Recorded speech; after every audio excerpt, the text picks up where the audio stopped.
There was only one man in town who could make people afraid of him even from beyond the grave. And that man was Richard Chubby. Because with Big Chubby gone, there was only one person to take over the family business. His son, Little Chubby. Back again, Burt Reynolds in a commanding lead with $14. Hey, check out the podium. Look at this. Mr. Reynolds has apparently changed his name to Turd Ferguson. Yeah, that's right. Turd Ferguson. It's a funny name. Norm and I were hanging out in his office one day playing a game where you had words and you had to do an impression of somebody saying the same sentence. And he did Burt Reynolds doing it, and we go, oh, well, there we go. So how can we get Burt Reynolds on TV? And then one time I was talking to Burt Reynolds, and he said he wanted to come on the show while I was doing Celebrity Jeopardy, and then punch me in the face and take over, and then he'd be even stupider. But then I got fired, so he couldn't do it. The sketch that you got on the air, and you say in your book, hey, you know, I didn't originate this sketch. I kind of stole this sketch with permission. But the famous Jeopardy bit. Yes, Jeopardy sketch. Where you play Burt Reynolds, yes. And you say Will Ferrell was key to that sketch because he played such a great Jeopardy host. Yes. But that thing was one of the most popular sketches, and you pitched that. But you admit in your memoir that, hey, that's something I got from SCTV. Yeah. And I waited till Martin Short was a guest on the show, and I pitched it and said, can we do the Jeopardy thing? Yeah. They did a sketch on SCTV when I was a child called Halfwits, and it was it even Alex Trebek was in the sketch because he was a Canadian, and it was. It was just these kids. It was when two schools would fight each other, and so it was real stupid. So I always loved that show, and I said, Celebrity Jeopardy, they always ask such easy questions, and the celebrities are all so stupid. It would be great to do it. Unfortunately, they've already done it, and I feel like I shouldn't just steal a sketch. Right. So when Mr. Short came to do the show, who later became my friend, I said, who wrote that sketch? And he said, Eugene Levy. And I said, maybe we could phone him, and get permission. And so he said, yeah, we'll do a conference call. And I said, no, I'll phone, I'm a man, Yeah. So I phoned Eugene Levy, and I asked him, I told him the whole sketch. I said how much I loved the first one, and I asked permission, and he was kind enough to give it to me. There was no better show than that SCTV. That was unbelievable, God, right? It was amazing. Unbelievable. Why does Turd Ferguson? Why does Burt Reynolds hate Alex Trebek? What's funny is I wrote that sketch because on Saturday Night Live you have to do impressions once in a while. Mm-hmm. And I don't do impressions, But I do like 4 or 5 guys from when I was a kid that I liked, Like Letterman I liked, so I could do an impression of him. And when I was a little kid, Burt Reynolds used to be on The Tonight Show, and he was like the funniest guy ever. So I wanted to do Burt Reynolds, but I couldn't figure out how to put him in anything. Right. And so I wrote the sketch Celebrity Jeopardy so I could do my Burt Reynolds. And then when it comes time to tape it, like Lauren... told Costume to have a white hair for me and a white beard. And I'm like, no, Lauren, I don't do Burt Reynolds. I do Burt Reynolds from the 1970s, from Smoking the Bandit. Because that didn't make sense either. Nobody knew why. Why was it 70s? I know, it made no sense. But it's funny, like you say, Turd Ferguson, because on one of them I go, Burt Reynolds goes, that's not my name, to Alex Trebek, and he forces himself to be called Turd Ferguson. He forces Alex Trebek to call him Turd Ferguson. Right. So anyway, somehow that caught on with some people. So still to this day, like sometimes I'll be walking down the street and the guy will go, "Hey, Turd!" And then I go, "Thank you," and then everyone else goes, "What? What is going on? What kind of universe is this?"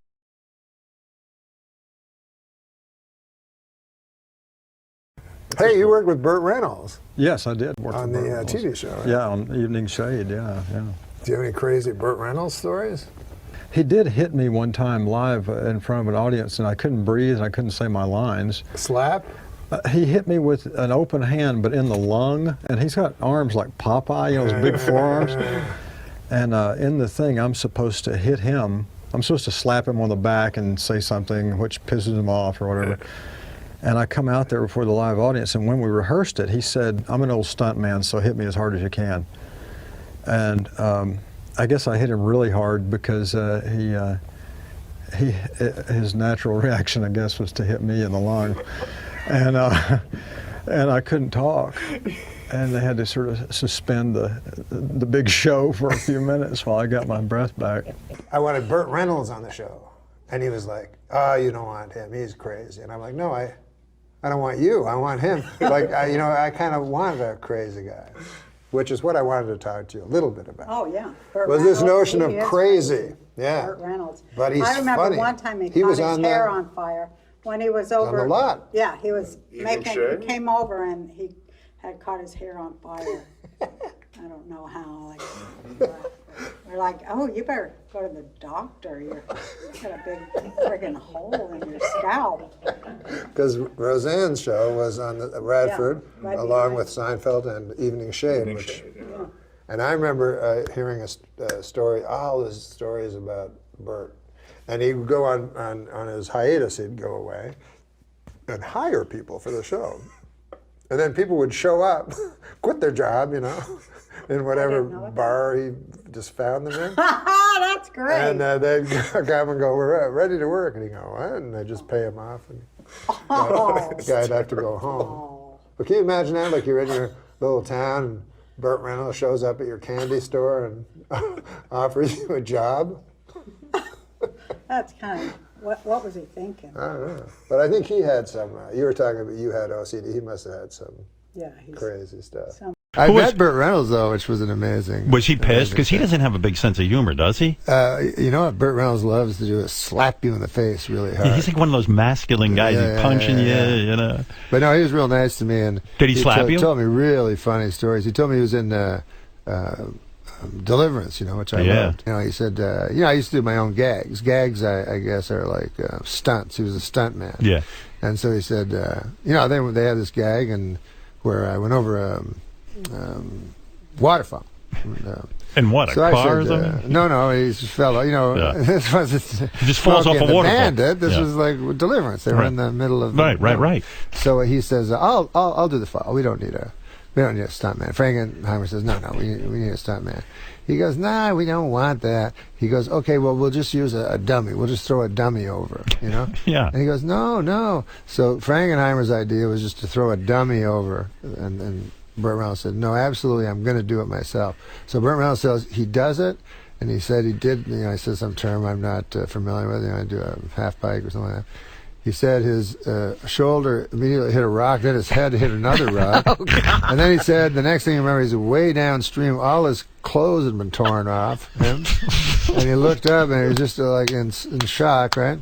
The next thing he remembers, he's waking up in a hospital. Yeah. John Frankenheimer is at his bedside. And he goes, then I said to John, how'd it look, on the daily? And John Frankenheimer said it looked like a dummy falling off a water. So that made me laugh. So he does have a good sense of humor. He has a very good sense of humor. And did Burt smack you around a couple of times just to show you where it was at? So what was the first sketch that you ever got on, or what was the first written material that you ever got on the show? I wrote a sketch for the first show because Burt Reynolds had just was on Larry King Live and was kind of famous at the time that because he was in a contentious divorce with Lonnie Anderson, and he was wearing this crazy purple suit on Larry King Live, and he announced, "I will, Lonnie Anderson is lying, and I will get her on this show with you, Larry, and we'll both take truth serum." And I was like, truth serum? What? Is that even a real thing? So it was so funny.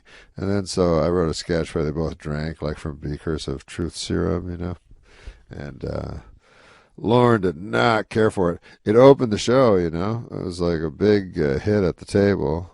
What's his name did Burt Reynolds? Phil Hartman. Oh, wow. It was Phil Hartman and Jan Hooks. And it just... the next week, Lauren pointed to it as the example of what we should not be doing on the show.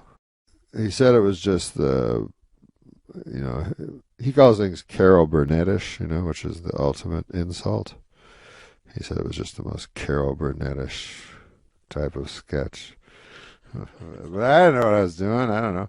And he let me do it. It got all the way to the air. He chose it, and he put it on first. Not my fault.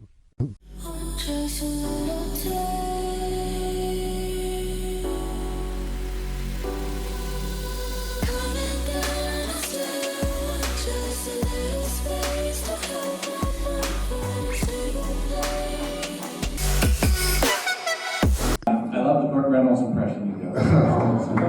So a bit about A, like the genesis of it. B, has Burt, have you met Burt? Has he commented? And just while I have this, over the 41 years of SNL, I'm wondering, besides Farley, going back to day one, who are the players that really you most admire and maybe shaped anything? Well, when I was a kid, I liked, my favorite was Dan Aykroyd about 9 Miles. And I always wondered why Chevy was the star, because I thought, God damn, Dan Aykroyd can do anybody, and he's so funny and stuff. And the reason I wanted to do Burt Reynolds, because I loved him when I was a kid. I don't really do impressions, but guys who I really like, I can do. And guys that are funny, it's kind of a cheat, but you know, you do an impression of them, and then you're funny because they're funny. Do you know what I mean? So I always used to watch him on the Tonight Show, and then I said, I gotta get him a sketch. So then I stole this sketch called Half-Wits from Second City, and I turned that into Celebrity Jeopardy, and I felt really bad for stealing the sketch. And so I waited until Mark Short was coming on. And I said, Martin, can I do this sketch? You know, I stole it from Half-Wits. And then he said, oh, I didn't write it, Eugene Levy wrote it. And I had to phone Eugene Levy and ask him. And he was a gentleman about it and said that I could do it. But then when I did it, you know, Lauren picks out the wardrobe. He had this gray hair and gray beard and stuff. And I was like, no, I want to play it like from the 70s. It's kind of odd, but all the time I did it, nobody ever commented. But the 3 celebrities, one of them was from 50 years ago.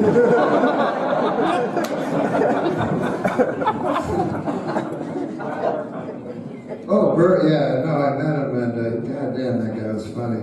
He just told me the funniest stories. And yeah, he said he wanted to, this is a story he told me. He said, you know, he get all these girls when he was young, you know, he was so handsome and everything. He said one time he was in a hotel, and there's this beautiful blonde, and she said, like, just come up to my room, you know, and have a lot of sex. So he goes up to her room, and they're kissing on the bed and stuff, and then he said she whispered in his ear, and she said, I'll be right back. I have to take a dump.